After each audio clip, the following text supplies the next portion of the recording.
Tonight, this is a significant poem. I wrote it about a significant time in my life, but then also significant for it was the first time I actually ever cursed in a poem. And I was like, oh my God, can I do this?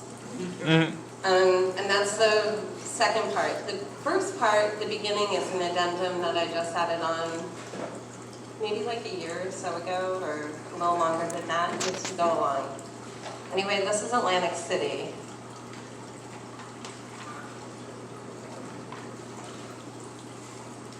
It stays with you even after you run more than 1,000 miles away to the other side of the country, and still you swear you just saw his face in the crowd.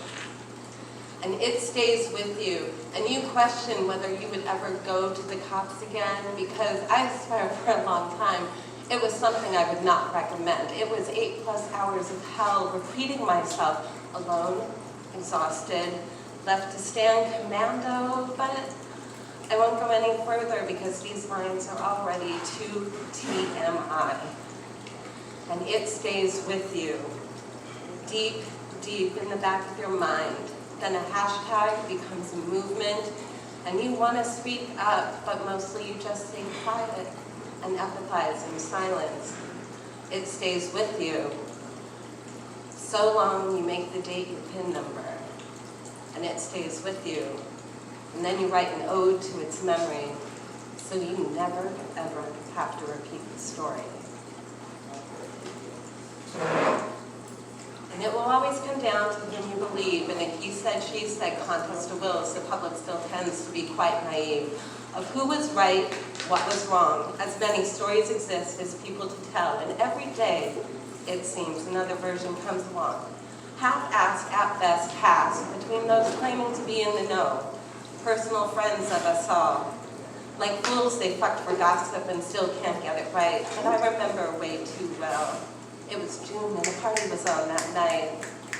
We were all down at the local pub, our own private personal club, always accepted new members fresh off the boat.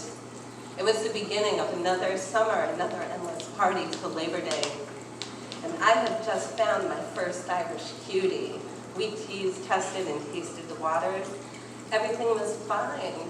Everything was fun. It was supposed to be.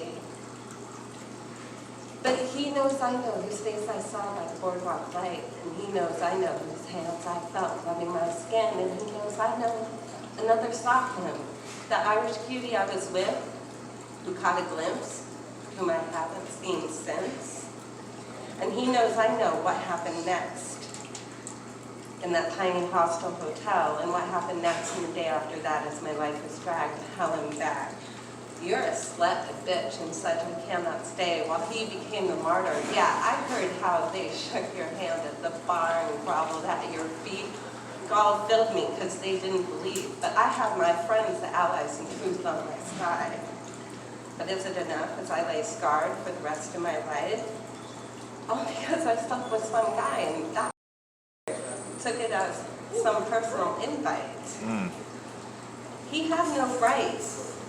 I was with someone else, sleeping beside that sweet Irish cutie, till that guy so rudely awakened me.